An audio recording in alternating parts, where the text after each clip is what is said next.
Okay, तो हम देख रहे थे कि एचटीएमएल बेसिकली ऑर्गेनाइज़ हो जाएगा।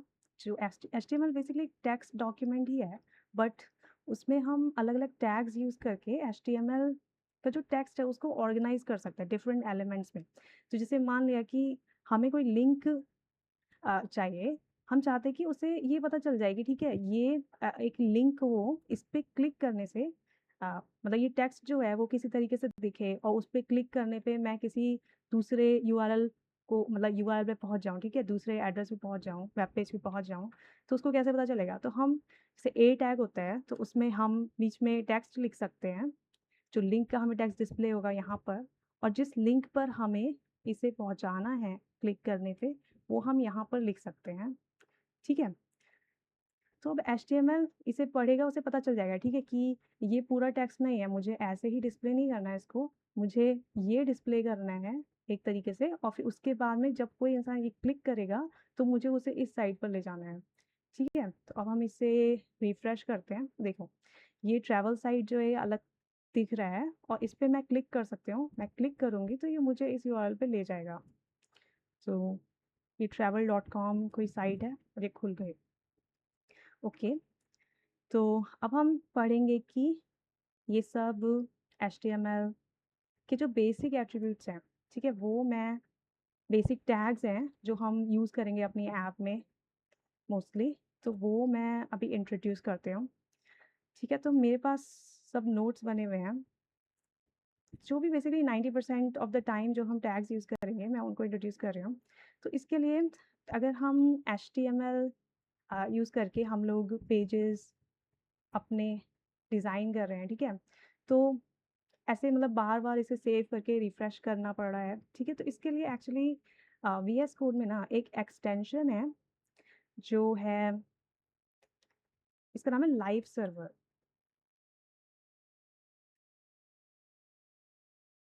ठीक है? तो ये लाइव सर्वर नाम की एक्सटेंशन है, तो वीएस कोड में इसको इंस्टॉल कर लें, इसको इनेबल कर लें, तो इससे फ़ायदा ये होगा कि हमें ना अपनी फ़ाइल सेव करने पर, ठीक है, हम चेंजेस करेंगे, सेव करेंगे, तो वो सीधे ही यहाँ पर अपने आप ऑटो रीलोड हो जाएगा। ओके? तो ठीक है। तो जैसे मैंने अपना एक्सटेंशन इंस्टॉल कर लिया, फिर मैं ये पेज जो है, इस पे राइट क्लिक करूँगी, वैसे ओपन विद लाइव सर्वर कर सकते हो। तो ये पेज जो है वो लाइव सर्वर से खुल जाएगा और इसमें मैं जो भी चेंजेस करूँगी ना, तो वो मुझे रियल टाइम में अपडेट करके दिखा देगा, ठीक है? तो जैसे मैं सेव करूँगी तो ये अपडेट हो जाना चाहिए। बट प्रॉब्लम ये है कि एचटीएमएल का एक प्रॉपर स्ट्रक्चर होता है, जैसे हमने यहाँ विकिपीडिया पे देखा, ठीक है? विकिपीडिया में अगर हम इंस्पेक्ट करेंगे इस पेज को, कंट्रोल शिफ्ट आई दबाएँगे, तो उससे ये व्यू खुल जाएगा और इसमें हम देख सकते हैं कि पेज जो है वो जो यहाँ पे रेंडर होके दिख रहा है, उसका जो एचटीएमएल सिंटैक्स है वो बेसिकली यहाँ पे लिखा हुआ है। तो हमें दिख रहा है कि ये एचटीएमएल पेज जो है ना, ये एक सर्टेन मतलब उसका स्ट्रक्चर है। यहाँ पे ये डॉक टाइप एचटीएमएल लिखा है, फिर यहाँ पे एचटीएमएल टैग है। पूरा जो पेज है वो एचटीएमएल टैग में बंद है। फिर उसके अंदर ये हेड टैग है, फिर ये बॉडी टैग है, ठीक है? और हम देखेंगे कि बॉडी में बेसिकली जो सारे एलिमेंट्स यहाँ पे लिखे हुए हैं, जैसे ये ऑगस्टस है। हम लोग ये जो आइकन ऐसे क्लिक कर सकते हैं और सेलेक्ट कर सकते हैं जो भी एलिमेंट हमें देखना है, तो वो हमें इसे कोड में हाइलाइट करके दिखा देता है कि कौन सा एलिमेंट है। तो ये दिख रहा है कि ये स्पैन यहाँ पे ये टेक्स्ट लिखा हुआ है, तो ये कोई स्पैन टैग में बंद है, ये ऑगस्टस एलिमेंट बेसिकली। तो जो हमारा पूरा कंटेंट होता है ना, जो हमें दिखता है, वो सब कंटेंट बॉडी टैग में बंद होता है। तो बेसिकली एचटीएमएल का एक स्ट्रक्चर होता है, तो इस स्ट्रक्चर को हम लिखते हैं। स्ट्रक्चर क्या होता है, सबसे पहले यहाँ पर एक डॉक टाइप लिखा होता है, ठीक है? तो यहाँ पे लिखा हुआ है, तो एक्सक्लेमेशन और डॉक टाइप एचटीएमएल इस तरीके से, और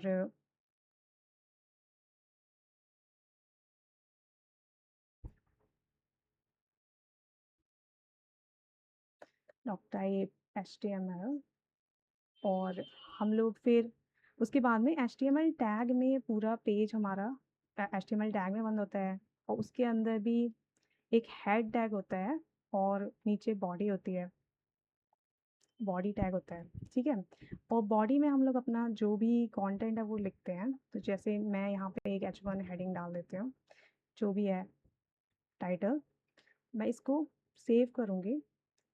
और हेड में क्या होता है, हेड में जो मेटा डेटा होता है कि जैसे पेज का लैंग्वेज क्या है, इंग्लिश है, ताकि उसको पता चल जाए कि ब्राउज़र को जैसे UTF-8 इनकोडिंग है या फिर 16 है एटसेट्रा, तो वो सब हम इसमें लिख सकते हैं। और एक और चीज़ है जो है टाइटल, तो टाइटल वगैरह हुआ है हम हेड में लिखते हैं।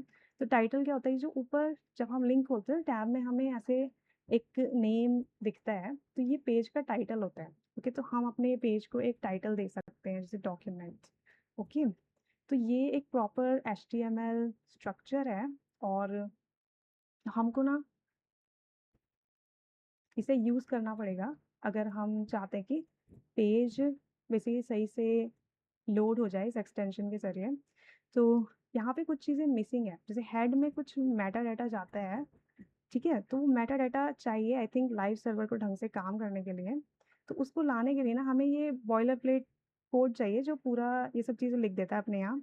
तो हमें क्या करना है, VS कोड में HTML पेज बनाना है, उसमें हमें ये एक्सक्लेमेशन मार्क जो है वो लिखना है और उसके बाद एंटर करना है।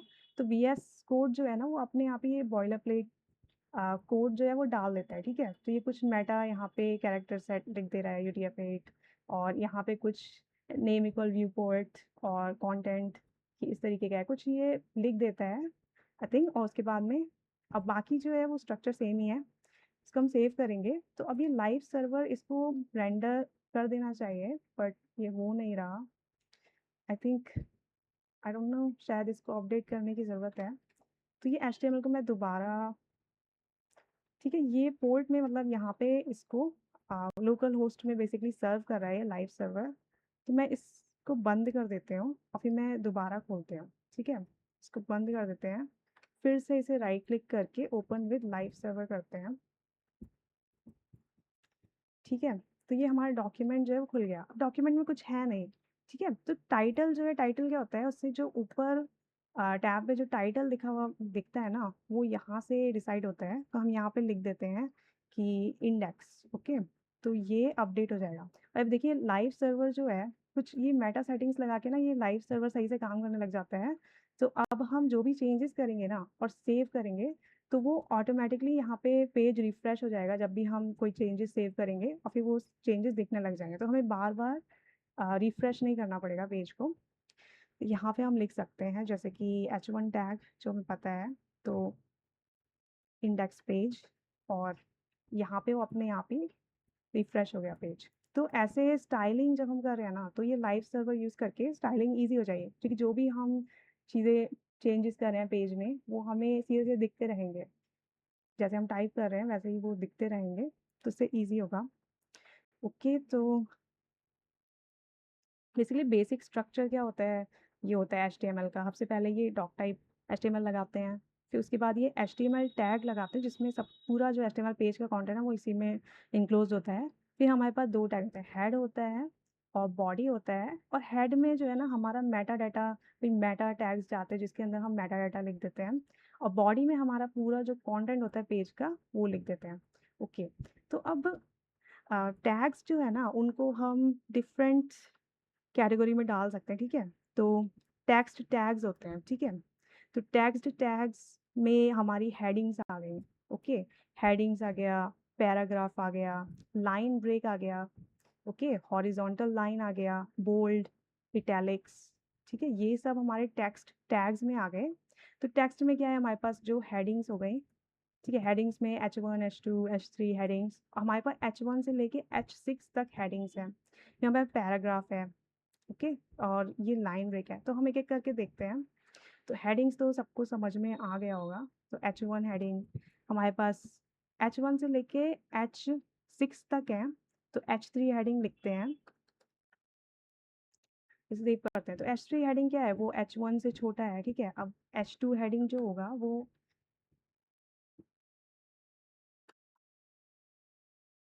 ठीक है, H2 हेडिंग सबसे बड़ा H1 हेडिंग होगा, फिर उससे छोटा H2 हेडिंग, फिर उससे छोटा H3 हेडिंग। अब थोड़ा H4 लिख के देखते हैं। ओके, तो इस तरीके से ये रेंडर कर देता है हेडिंग्स को। फिर हमारा पैराग्राफ टैग होता है, ठीक है, पी टैग। इसके अंदर हमें कोई भी कंटेंट लिखना है, ठीक है, तो लिख सकते हैं this is a paragraph, okay. तो ये पैराग्राफ टैग है। तो ये बिल्कुल नॉर्मल जो टेक्स्ट है ना, मतलब कुछ बोल्ड, हाइलाइट वगैरह बोल्ड नहीं करेगा इसको, ओके। और फ़ॉन्ट साइज़ ही मतलब इसका कुछ डिफ़ॉल्ट होता है, वो यहाँ पे उसमें रेंडर करता है, ओके। और अगर हम नॉर्मली टेक्स्ट लिखेंगे बिना किसी टेक्स्ट के, टेक्स्ट विदाउट टैग्स, तो वो मतलब पी टैग की तरह ही उसे बिल्कुल बिना किसी मतलब इस फ़ॉन्ट साइज़ में इस तरीके से रेंडर करता है, ओके। तो हमारा पी टैग हो गया।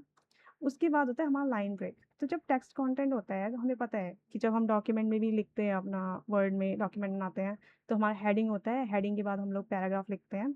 और फिर मान लिया हमें वहाँ पे लाइन ब्रेक करना है। जैसे मान लिया कि मुझे क्या करना है, मैंने कुछ लिखा है, जैसे ये पैराग्राफ टैग है, इसके बाद में मुझे बहुत सारा मतलब डिस्टेंस देना है, ओके। मैं चाहती हूँ कि इतना बड़ा ये लाइन्स जो है वो छोड़ दें। लेकिन क्या होगा, मैं कितनी भी लाइन्स यहाँ एचटीएमएल छोड़ दूँ तो यहाँ पर नहीं होगा कुछ, ठीक है? वो उन सबको सीधे इग्नोर कर देता है। तो मान लिया मुझे यहाँ पे बहुत सारे ब्रेक्स ऐड करने हैं, ओके? तो वो कैसे करेंगे? तो उसके लिए भी होता है एक,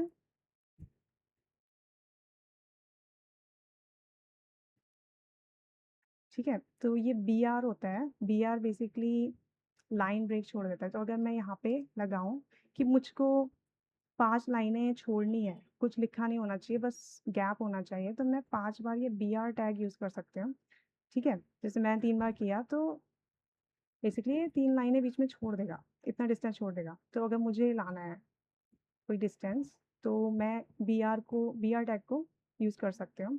और उसके बाद हमारे पास है, जैसे मुझे ना सेक्शन एंड करना है, सेक्शन के आगे से लाइन लगानी है कि ये सेक्शन एंड हो गया, ठीक है? तो उसके लिए जैसे मैंने ये लाइन्स लगा रखी हैं इधर, तो उसको लगाने के लिए हॉरिज़ॉन्टल लाइन वो हमारे पास एचआर टैग होता है, कि तो मैं यहाँ पे अपना एचआर टैग यूज़ करूँ। तो इससे क्या होगा, ये एक लाइन ऐड हो जाएगी यहाँ पर। मान लिया मुझे थोड़ा-सा स्पेस देना है बीच में लाइन और टेक्स्ट के, तो मैं यहाँ पे बीआर टैग लगा सकती हूँ। एक्चुअली बीआर टैग जो है ना वो आई गेस ये सिर्फ़ टेक्स्ट के बीच में काम करता है। ये लाइन और इसकी डिस्टेंस नहीं देख रहा है, ओके। और फिर ये है बोल्ड और इटैलिक्स।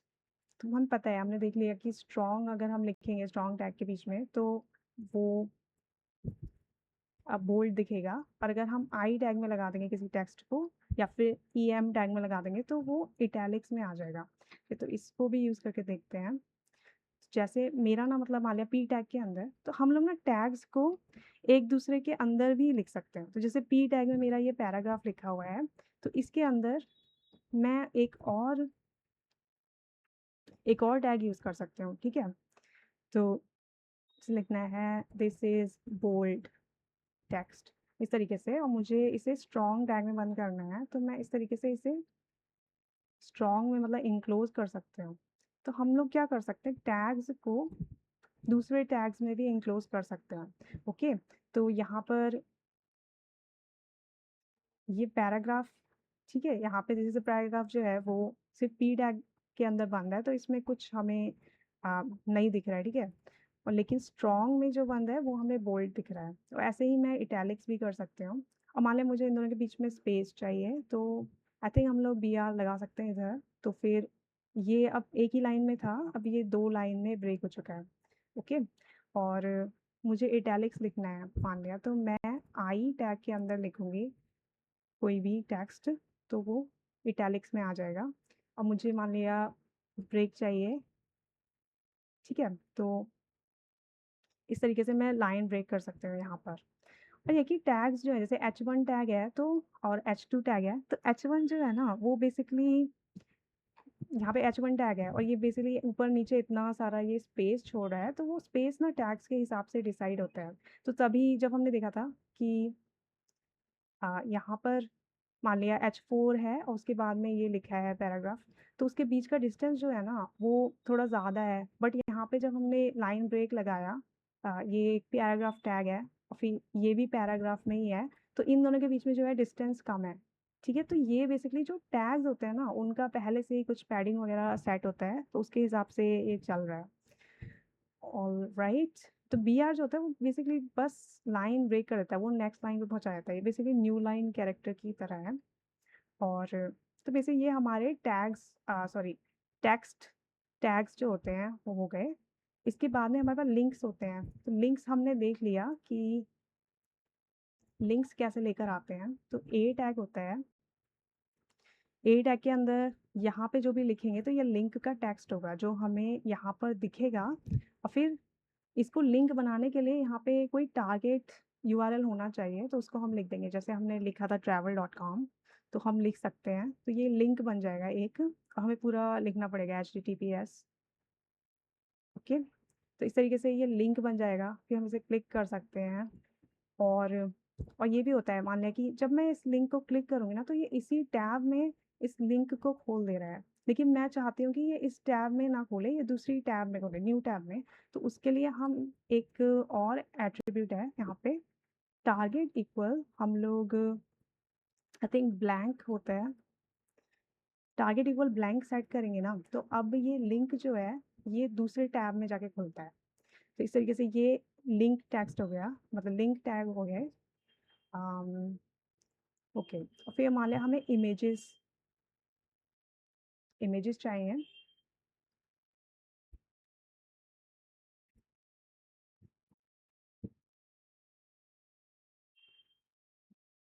ओके, तो इमेजेस के लिए हम लोग क्या कर सकते हैं, इमेजेस के लिए इमेज टैग होता है, ठीक है।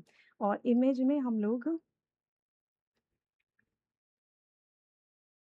कोई भी इमेज मुझे लगानी है, मैं चाहूँ तो अपने लोकल मशीन में, मतलब यहाँ पर कोई इमेज रख सकती हूँ, या फिर मैं कोई लिंक दे सकती हूँ किसी इमेज का। तो इमेज टैग हो गया, और इमेज में हमें एसआरसी के अंदर जो भी लिंक का सॉरी जो इमेज का एड्रेस है वो लिखना होता है। तो हम कोई भी इमेज जो है ना वो उठा लेते हैं, जैसे ये इमेज हो गई।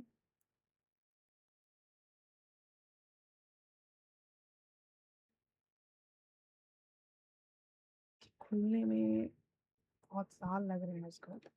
तो इसको राइट क्लिक करके यहाँ पे एक इमेज एड्रेस होता है, हम लोग इसको कॉपी कर लेते हैं और इस एड्रेस को यहाँ पे डाल देते हैं।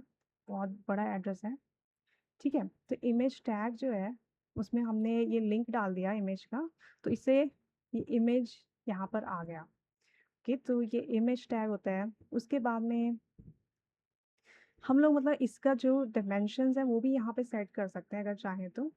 तो जैसे मुझे इसका विड्थ थोड़ा छोटा रखना है, तो मैं विड्थ इसका ऐसे 200 कर सकती हूँ, ठीक है। तो ये छोटा हो गया। अब मुझे मतलब हाइट भी सेट करनी है, तो इस तरीके से HEIGHT हाइट, तो हाइट मुझे बड़ी करनी है, इस तरीके से हम बड़ी कर सकते हैं इसको। तो हम लोग इमेज के डायमेंशन भी सेट कर सकते हैं, बट लेटर मतलब ये सब काम जो है ना कि कैसा दिखना चाहिए, कितना विड्थ होना चाहिए, ये सब हम लोग ज़्यादातर CSS का यूज़ करके करते हैं, हम लोग HTML में नहीं लिखना चाहते। तो बाद में हम CSS में देखेंगे और भी ऑप्शंस। ओके, और इसमें ये अल्टरनेटिव टेक्स्ट होता है।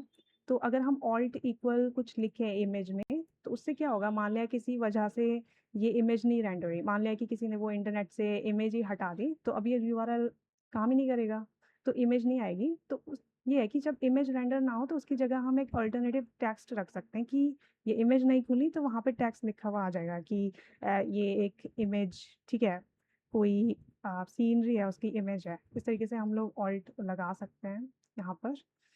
ओके, तो ये इमेज टैग हो गया। उसके बाद में लिस्ट्स होती हैं, तो हमने लिस्ट्स अभी देखी थी एक, जैसे एक अनऑर्डर्ड लिस्ट होती है, तो लिस्ट टैग में यूएल में बंद करना है उसको, और उसमें जो भी आइटम लिखते हैं वो हम एल टैग्स में लिखते हैं। तो जैसे आइटम 1 हो गया तो एल में लिख दिया। ओके, शिफ्ट ऑल्ट और डाउन से मैं इसे ऐसे नीचे डाउन एरो से मैं दबाऊंगी तो ये कॉपी हो जाता है बेसिकली नीचे। तो यहाँ पे देखिए ये बेसिकली एक लिस्ट बना दिया। और दूसरा होता है ये अनऑर्डर्ड लिस्ट है, और एक ऑर्डर्ड लिस्ट भी होता है। तो अगर मैं इसे चेंज करके ओ कर दूँ यू की जगह, तो ये एक ऑर्डर्ड लिस्ट बना देगा, यानी कि यहाँ पे लिस्ट जो है अब नंबर्ड है। अब मान लें मुझे लिस्ट में ये 1 2 3 4 नहीं दिखाना, कुछ और दिखाना है, तो वो भी दिखा सकते हैं, वो हम सीएसएस से करेंगे बाद में। ओके, फिर तो हमारा लिस्ट हो गया। उसके बाद में यहाँ पे कंटेनर्स हैं। तो मान लिया कि भई ये लिस्ट हो गए, कंटेनर्स हो गए।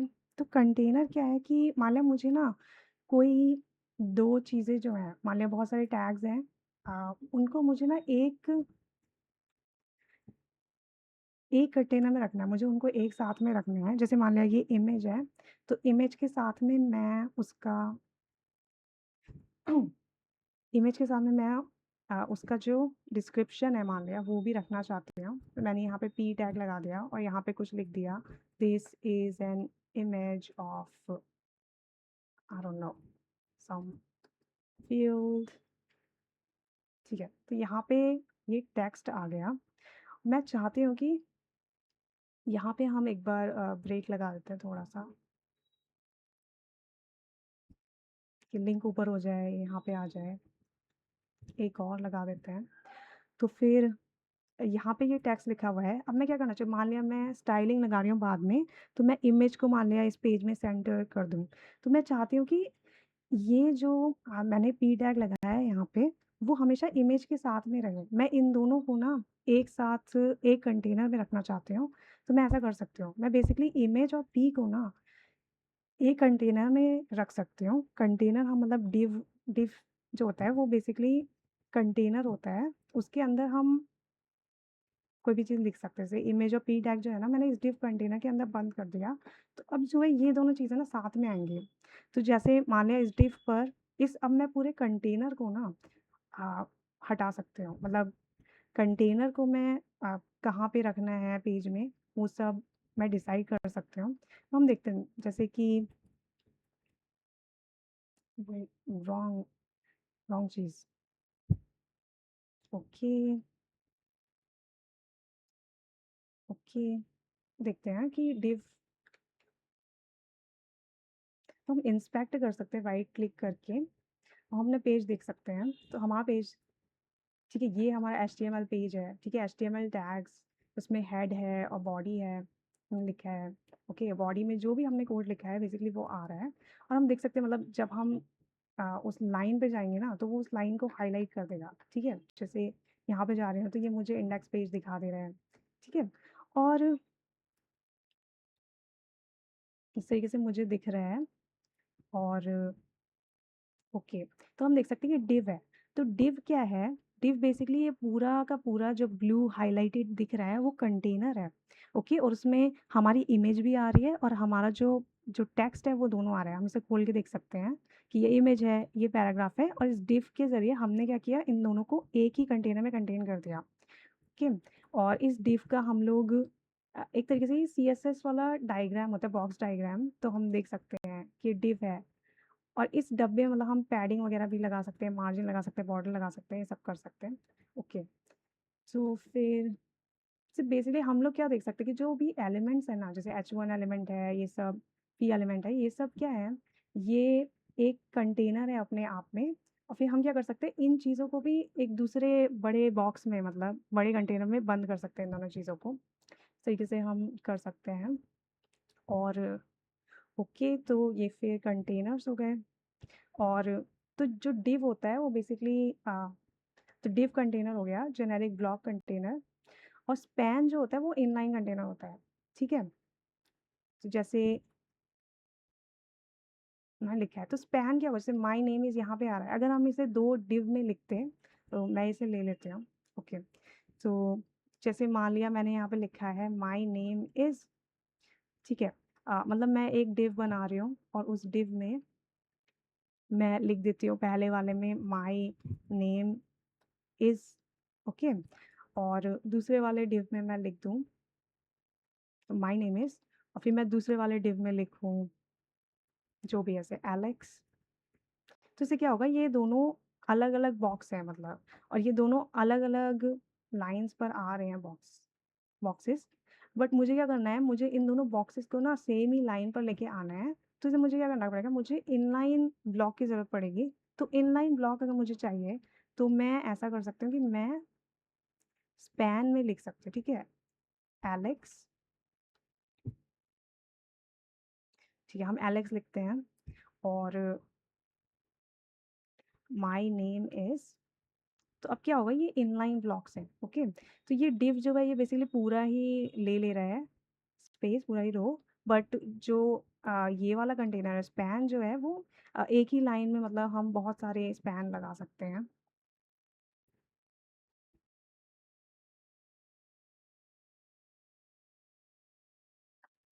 कुछ भी हो सकता है, तो इस तरीके से स्पैन इनलाइन कंटेनर्स होते हैं। और कंटेनर्स मतलब सीएसएस में हम लोग और पढ़ेंगे कंटेनर्स के बारे में। सब हो गया, उसके बाद में टेबल्स होते हैं। टेबल्स काफ़ी इम्पोर्टेंट है। ओके, तो टेबल बनाने के लिए हमें एक टैग यूज़ करना पड़ता है, वो है टेबल, टेबल टैग, ठीक है? तो टेबल टैग होगा और उसके बाद में तो हम यहाँ पे ना थोड़ा बीआर लगा देते हैं, ब्रेक्स, और टेबल टैग हो गया। तो टेबल में क्या होता है कि एक हेडर होता है, तो टेबल हेडर लगाने के लिए टी हेड लिख देंगे, और टेबल हेडर के नीचे मतलब टेबल बॉडी होगी, दो चीज़ें होंगी। ओके, टेबल हेडर और टेबल बॉडी। और टेबल हेडर में हमें जो सबसे पहली लाइन लिखनी है, जो हेडर लिखना है, तो उसे हम टीएच में लिखते हैं टेबल हेडर के लिए। और हाँ, तो जो भी हम लिखेंगे, जैसे मैं लिख सकती हूँ नेम हो गया, ओके, फ़ोन हो गया, इस तरीके से मुझे मतलब टेबल बनाने हैं। तो अब यहाँ पे हमें लिखा हुआ दिखा है नेम, फ़ोन, ओके, और मान लिया रोल नंबर, ओके। तो टीएच में लिखते हैं ना, तो टीएच में बोल्ड हो जाता है वो चीज़ पूरा। और फिर बॉडी में हम लोग लगाते हैं टेबल डाटा, टीडी वाले। तो टीडी में लिख बेसिकली, सॉरी, तो टेबल बॉडी में क्या होगा, देखो हेडर में तो एक ही रो होती है, क्योंकि यहाँ पे जो बेसिकली एक्सेल शीट की तरह समझो इसको। तो पहला वाला जो रो होता है उसमें हम कॉलम के नेम्स लिखते हैं, फिर उसके बाद में हम अगली वाली जो रोज़ होती है उसमें हम कॉलम मतलब डाटा लिखते हैं, ठीक है, हर रो में। तो हमारी बॉडी में बहुत सारी रोज़ होंगी, तो ये पहली रो हो गई, ओके। मैं शिफ्ट ऑल्ट डाउन एरो से और भी रोज़ बना लेते हैं, तो इस तरीके से हमारी रोज़ बन गई हैं। और फिर उसके हर रो के अंदर जो होगा ना, वो टेबल का डाटा होगा, ओके। तो टीडी, तो पहला जो हमारा हेडर है यानी कि कॉलम है, वो क्या है, वो है नेम है। तो इसमें तो पहले वाले में हम क्या रखेंगे, नेम लिखेंगे, ओके। तो जैसे नेम हो गया, सहरा हो गया नेम, ओके। तो यहाँ पे सहरा लिखा हुआ आ गया, मैं इसे बड़ा कर देती हूँ, सहरा ग्रीन। तो देखिए कि जब मान लें ये जो डाटा है इस कॉलम में, जो रो में डाटा है अगर वो बड़ा होगा ना, तो ये जो कॉलम्स जो हैं हेडर में, ठीक है, वो भी एडजस्ट हो जाएँगे, ओके। तो उनका डिस्टेंस भी एडजस्ट हो जाता है। और फिर मुझे पता है कि हेडर में 3-3 चीज़ें हैं। मैं यहाँ पे टेबल डाटा करके दूसरे कॉलम के नीचे भी कुछ लिख सकती हूँ। तो जैसे मुझे फ़ोन नंबर लिखना है, तो ये फ़ोन नंबर मैंने लिख दिया, ओके। तो अब ये फ़ोन वाले कॉलम में आ गया है दूसरा वाला। और फ़ोन भी जो है वो बड़ा हो गया कॉलम, ताकि ये पूरा विड्थ जो है इसके अंदर आ जाए। इसको थोड़ा बड़ा कर देते हैं, ओके। और थर्ड वाला जो है वो ये वाला कॉलम है, तो इसमें मान लें रोल नंबर लिखना है कुछ इस तरीके से, रोल नंबर हो गया, तो वो आ गया, ओके। और फिर हम सेकंड रो में अब सेकंड रो का डाटा लिखेंगे, तो इसमें भी हम टीडी लगाएँगे। तो 3 है, तो पहले में नेम लिखेंगे जैसे कि एलेक्स हो गया, और फिर इसमें लिखेंगे कोई फ़ोन नंबर, इसमें लिखेंगे कोई रोल नंबर, इस तरीके से। तो इस तरीके से हम डाटा ऐड कर सकते हैं, तो ये टेबल बन गया, ओके। फिर टेबल में हाँ, तो ये टेबल हो गया, टेबल टैग होता है एचटीएमएल में। उसके बाद में फॉर्म्स है, तो फॉर्म्स बहुत इम्पोर्टेंट है, क्योंकि ये सब जो हमने टैग्स यूज़ कर रहे हैं, ये सब सिर्फ़ डाटा को डिस्प्ले करने के लिए है। हम कुछ लिख रहे हैं और वो डिस्प्ले हो जा रहा है बेसिकली। लेकिन हमें अपनी ऐप में डाटा यूज़र से लेना भी तो होता है, ठीक है? तो डाटा कैसे लेंगे? तो वो फॉर्म के ज़रिए हम लोग लेते हैं। तो फॉर्म कैसे बनाते हैं? तो फॉर्म के लिए ये फॉर्म टैग है, फिर उसके अंदर हम अलग-अलग फ़ील्ड्स हैं, जैसे इनपुट के लिए, टेक्स्ट इनपुट के लिए ये वाला इनपुट, ओके। तो हम लोग बना के देखते हैं। सबसे पहले फॉर्म फॉर्म बनाएँगे,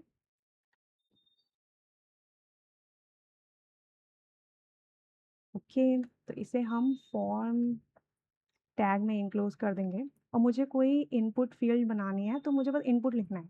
तो अब देखिए इनपुट मैंने यहाँ पे लिखा है इनपुट टैग, तो यहाँ पे ये एक इनपुट बॉक्स आ गया, ओके। और इनपुट में क्या है, मैं चाहूँ तो इसमें प्लेस होल्डर भी लिख सकते हैं, एट्रीब्यूट होता है प्लेस होल्डर। तो मान लें मुझे यहाँ पे कुछ दिखाना है कि इस तरीके का इनपुट डालना है, तो मैं लिख दूँगी जैसे एलेक्स, ओके। तो अब क्या होगा, इसमें प्लेस होल्डर एक लिखा हुआ आ जाएगा। तो ये टेक्स्ट इसमें लिखा हुआ नहीं है, ये बस प्लेस होल्डर यहाँ पे दिख रहा है। जब मैं कुछ टाइप करना स्टार्ट करेंगे तो वो प्लेस होल्डर गायब हो जाएगा, ओके। तो यहाँ पे इनपुट है, तो इनपुट जो होता है वो अलग-अलग टाइप का हो सकता है। तो इनपुट टाइप इक्वल टेक्स्ट, कि मुझे टेक्स्ट डाटा चाहिए तो मैं यहाँ पे इनपुट टाइप टेक्स्ट लिख सकती हूँ। और मान लिया अगर मैंने इनपुट टाइप पासवर्ड कर दिया, ठीक है? तो इनपुट है, ये मुझे इनपुट बॉक्स दे देगा एक, और मैं यहाँ पे लिखूँ पासवर्ड।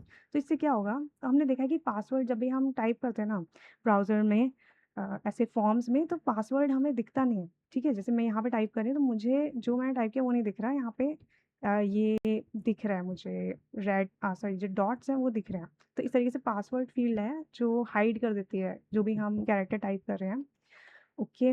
तो और भी फ़ील्ड्स होते हैं, हम लोग मतलब बॉक्सेस लगा सकते हैं। सबसे पहले मुझे लगता है कि यहाँ पे कोई हमें लेबल टाइप का लगाना चाहिए इनपुट के ऊपर, ताकि हमें पता चल जाए कि ये इनपुट किस चीज़ के लिए है। तो लेबल्स कैसे लगाते हैं? इन्होंने लेबल्स दे ही नहीं रखे हैं। वाओ! ओके, तो जैसे इसमें लेबल लगाना है ना, तो हम यहाँ पे अगर मान लें मुझे नहीं पता लेबल कैसे लगाना है, तो मैं इस साइट पे मतलब सारी चीज़ें दे रखी हैं। मुझे क्या करना है, मुझे एचटीएमएल फॉर्म्स में इनपुट फॉर्म के एट्रिब्यूट देखने हैं। तो यहाँ पे मुझे दिख गया कि लेबल कैसे लगाते हैं। लेबल जो है ना, वो बस एक लेबल टैग में लिखना होता है। मैं यहाँ पे इस इनपुट बॉक्स के लिए लेबल लगा रही हूँ। लेबल इसमें मैं उसका लेबल लिख सकती हूँ कोई भी, जैसे इनको नेम यहाँ पे लिखना है। तो अब ये साथ में उसका एक लेबल भी लगा देगा, ओके। और मैं इसके साथ में अ लगा देती हूँ पासवर्ड, ओके।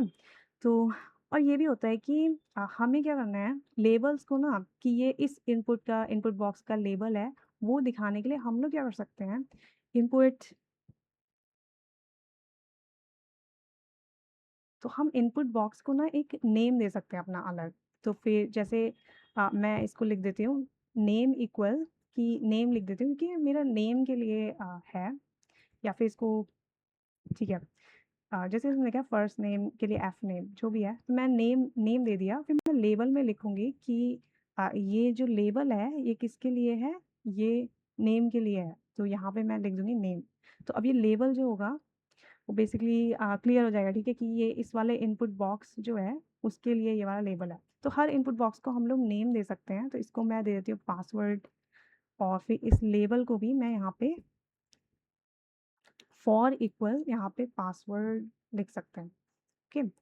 तो इस तरीके से हम दे सकते हैं। तो इससे फ़ायदा क्या होगा, ये लेबल्स देने का, इससे कोई चेंज नहीं होगा यहाँ पे एचटीएमएल में, सॉरी मतलब जो डिस्प्ले हो रहा है उसमें कोई चेंज नहीं होगा। बट ये कि इनपुट से जो डाटा आ रहा होगा ना, तो वो हम एक्सेस करेंगे, मान लिया तो हम लोग एक्सेस कर सकते हैं कि जो पासवर्ड फ़ील्ड जो है उसमें जो डाटा है, उसको हम पासवर्ड करके हम लोग एक्सेस कर सकते हैं लेटर, ठीक है?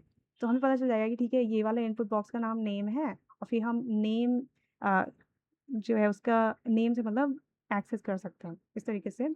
तो ये लेबल्स हो गए।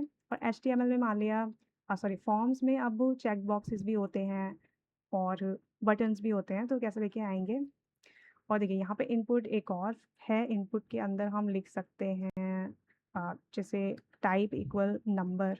और जैसे हमने देखा है कि जैसे असाइनमेंट्स भी होते हैं ना टीडीएस के, तो उसमें कभी-कभार वो एचटीएमएल में ही लिख देते हैं कि ये जो एचटीएमएल है उसका, सॉरी ये जो इनपुट बॉक्स है उसका टाइप है ईमेल है। तो उससे क्या होगा, अगर तुम ईमेल टाइप नहीं करोगे ना तो वो एरर देने लग जाएगा, ठीक है? इस तरीके से मतलब उसमें वो लगा सकते हैं कि इसी तरीके का कोई इसे कहते हैं हम लोग मतलब वैलिडेशन लगा सकते हैं, इनपुट वैलिडेशन, कि हमने जैसे यहाँ पे ईमेल के लिए ये फ़ील्ड दे रखी है अगर, तो उसमें वो ईमेल ही डाले। ये चेक करेगा कि ये जो इसने टाइप किया है इनपुट वो सच में ईमेल है या नहीं है, ठीक है? इस तरीके से। तो हमारे पास ईमेल के लिए भी एक बॉक्स हो गया, तो इससे पता है कि मतलब ईमेल क्या है। और यहाँ पे मैं क्लिक भी कर रही हूँ तो इसमें ये मुझे ईमेल दे दे रहा है, ओके। और यहाँ पे क्या है, ये नंबर्स के लिए है, मैं इसमें कोई लेटर टाइप नहीं कर सकती।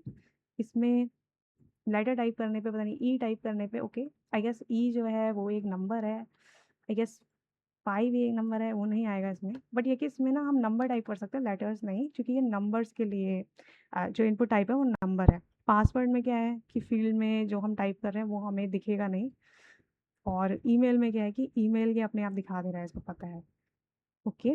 और जो नेम है वो टेक्स्ट है, तो उसमें जो भी मैंने टेक्स्ट पहले एंटर किया होगा कभी किसी फॉर्म में, तो वो यहाँ पे टेक्स्ट आ जा रहा है। और मान लिया कि इसका फील्ड का नेम भी जो है ना, नेम है ना, तो हो सकता है उन फॉर्म्स में नेम जो होगा इसका वो नेम होगा, तो इसको पता चल गया कि यहाँ पे नेम दिखाना है और कोई टेक्स्ट नहीं दिखाना। तो ये होता है, ठीक है। तो ये इनपुट बॉक्सेस हो गए। हम लोग अब चेक बॉक्स लाके सर्च करते हैं। तो मुझे भी इतना HTML सिंटैक्स नहीं आता, ना CSS आता है।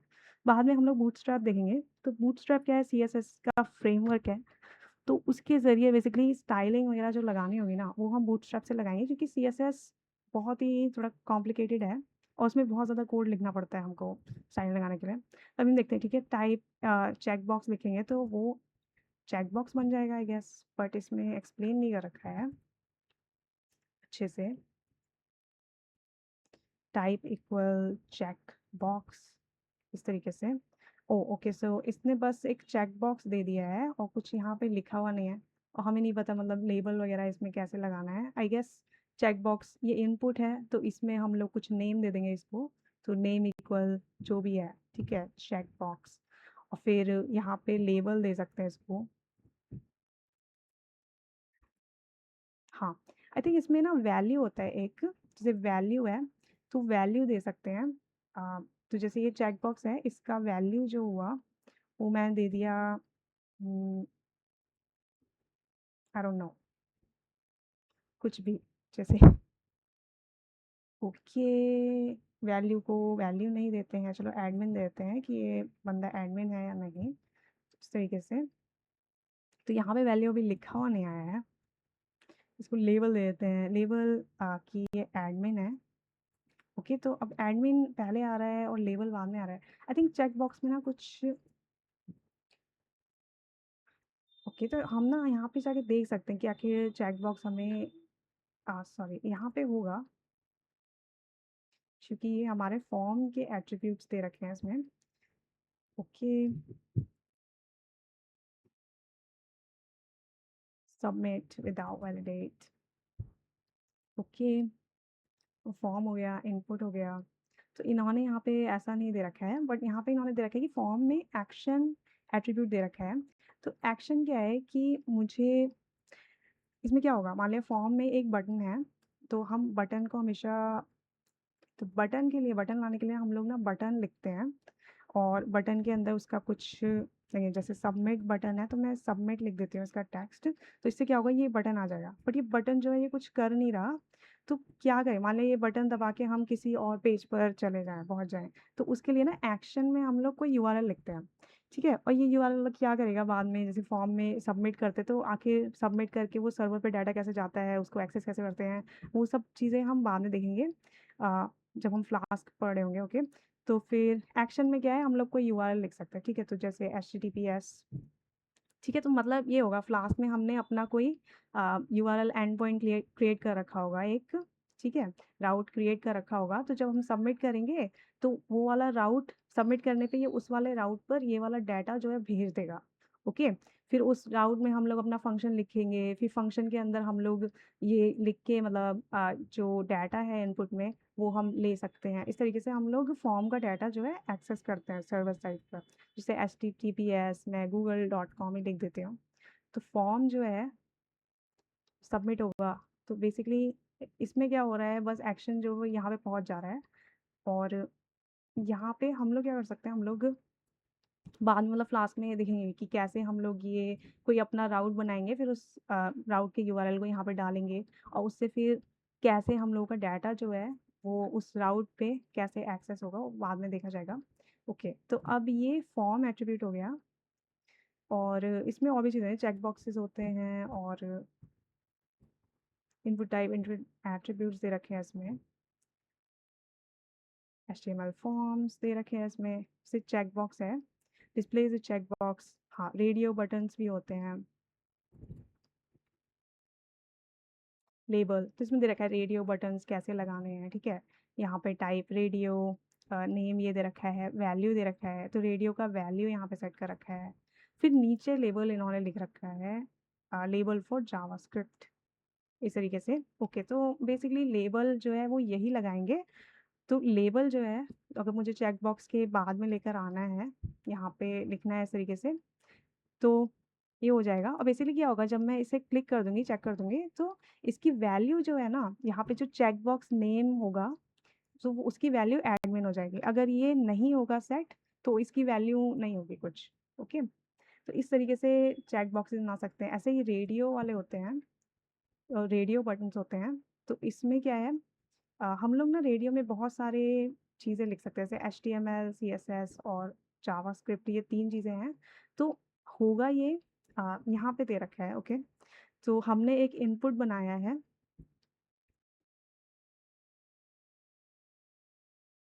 वेट ये वाला नहीं है, ये है check box, is that okay? Okay, okay, okay. तो यहाँ पे इनपुट टाइप इन्होंने रेडियो बनाया है, ओके। और रेडियो बनाया है, फिर उसको नेम कुछ दे दिया कि ये वाला जो इनपुट बॉक्स है उसका नाम ये है, और उसका वैल्यू जो है पहले वाले का उन्होंने एचटीएमएल दे दिया। तो ये वाला इनपुट बॉक्स का वैल्यू जो है वो एचटीएमएल दे दिया। फिर यहाँ पे लेबल दिखाने के लिए लेबल लिख दिया है इन्होंने। फिर उसके बाद बीआर से लाइन ब्रेक कर दिया कि अगला वाला ऑप्शन नीचे वाली लाइन पे आए। फिर उन्होंने दूसरा इनपुट बना दिया, उसका भी टाइप रेडियो है, उसका भी नाम जो है वो सेम है, नेम फेव लैंग्वेज है। तो हमें अगर मान लिया मल्टीपल चॉइसेस बनानी है एक ही चीज़ के लिए, ठीक है, तो मान लिया मैं चूज़ कर रही हूँ, जैसे ये वाला क्वेश्चन है मान लिया, इसके लिए मैंने ये बना रखा है वेरिएबल कि फेव लैंग्वेज में मेरा जो फेवरेट लैंग्वेज होगी वो उसकी वैल्यू सेव हो जाएगी, ठीक है, फॉर्म में।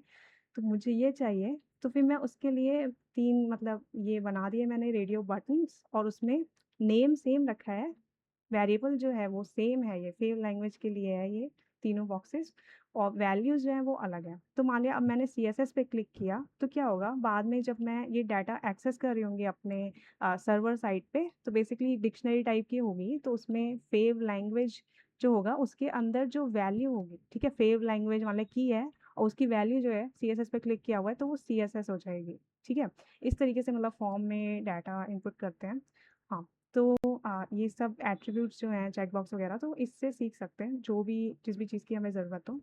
अब बटन हमें पता चल गया है कि बटन जो होता है बटन, ओके। और जो बटन होता है, ओके, तो बटन का टाइप जो है वो हम यहाँ पे सबमिट लिख देंगे क्योंकि ये सबमिट बटन है, ओके। और वैल्यू जो है वो सबमिट लिख दिया इन्होंने। तो ये सब चीज़ें भी कर सकते हैं। और मान लिया मुझे ना मतलब बटन ऐसे ही नॉर्मल सा बटन बनाना है, मुझे फॉर्म के लिए नहीं बनाना है, तो वो वाला बटन भी बन सकता है इसमें।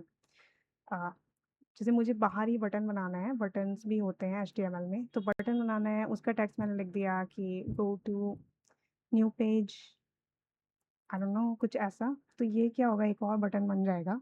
और फिर मुझे क्या करना है, बटन से मुझे किसी और लिंक पर जाना है, मतलब मुझे किसी न्यू पेज पर जाना है, तो मैं उसका लिंक लिख सकते हैं यहाँ पे,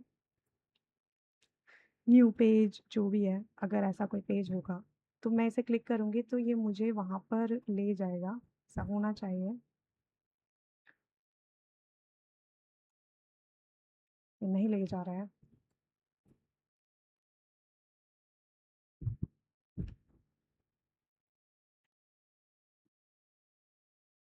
लेट्स सी, मैंने यहाँ पे ओके बटन यहाँ पे लिख दिया है, okay href equal, let's see इसको काम करना चाहिए, नहीं तो वाह ऐसा नहीं हो रहा है।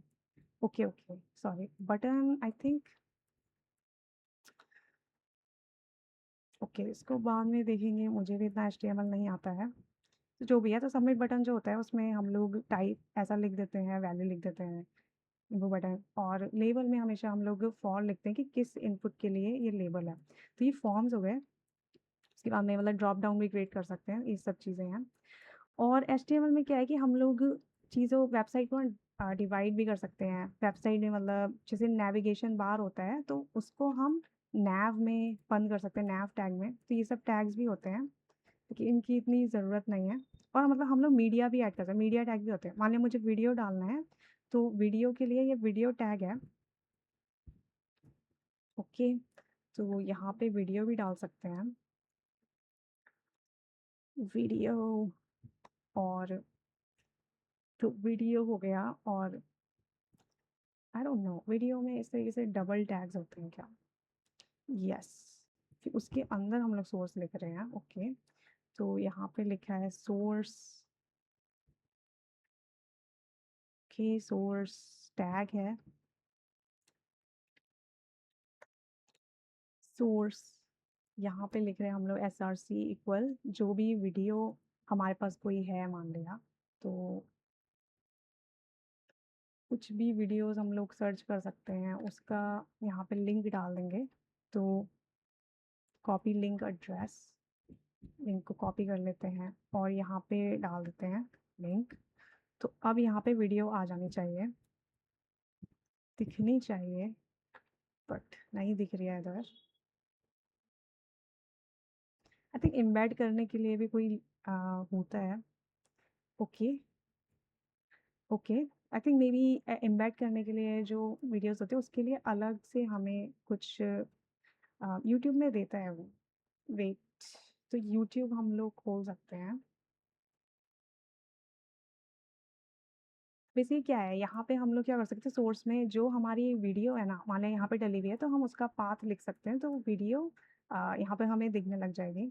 जैसे ये यूट्यूब पे वीडियो है, अगर हमें यूट्यूब से कोई लिंक डालना है तो यूट्यूब एक्चुअली एम्बेड करने का हमें सिंटैक्स दे देता है। जैसे ये वीडियो मैंने खोल दी, इस पे राइट क्लिक करेंगे हम लोग, तो यहाँ पे लिखा हुआ है copy video URL, copy video URL mini. Okay,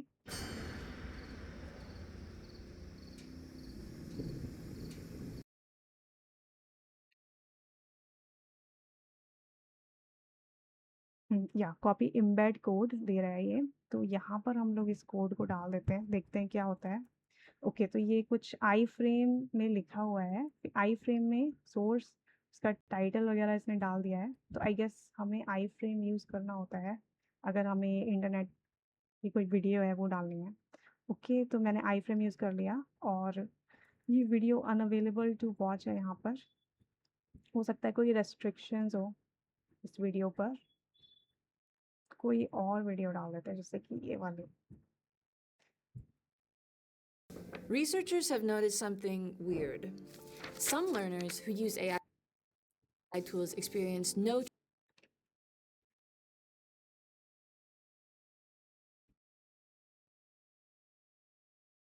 okay, okay, तो ये वीडियो यहाँ पे आ गई है और इसको हम प्ले researchers भी कर सकते हैं अपने साइट पे। तो इस तरीके से वीडियो, और मान लिया इसकी विड्थ वगैरह बहुत ज़्यादा है तो मैं इसकी विड्थ को थोड़ा एडजस्ट भी कर सकती हूँ। तो विड्थ मैं रख देती हूँ जैसे 300 और हाइट जो है वो 200 रख देती हूँ। तो इससे अब ये वीडियो जो है थोड़ा छोटी हो जाएगी इतनी। और हाँ, researchers page. वैसे इस तरीके से शायद यूट्यूब वीडियोस एम्बेड करते हैं उसमें, आई फ्रेम में फिर एसआरसी में डाल सकते हैं। और ये वाली अवेलेबल नहीं है शायद, क्योंकि कुछ वीडियोस में रेस्ट्रिक्शन होता है कि इसे एम्बेड करके नहीं प्ले कर सकते, जो भी है। और अगर कोई वीडियो हमारे पास है यहीं पर, तो हम उसका पाथ डाल सकते हैं, तो वो वीडियो यहाँ पे खुल जाएगी। और वीडियो में मतलब अगर हमें कंट्रोल्स भी चाहिए कि हम उसे पॉज कर सकें, इस तरीके से बटन्स जो हैं वो वीडियो Research में दिखने लग जाएँ, ठीक है? तो उन बटन्स को दिखाने के लिए यहाँ पे वीडियो में हम लोग जो ये लिखा हुआ है कंट्रोल्स, ये लिख सकते हैं। ओके, ऐसे ही ऑडियो भी डाल सकते हैं। तो इस तरीके से हमारे जो मोस्ट इम्पोर्टेंट टैग्स थे ना, वो कंप्लीट हो गए हैं। आप ये, यस। तो अब हम ना CSS पे चलते हैं। तो CSS मैं नेक्स्ट वीडियो में बताती हूँ।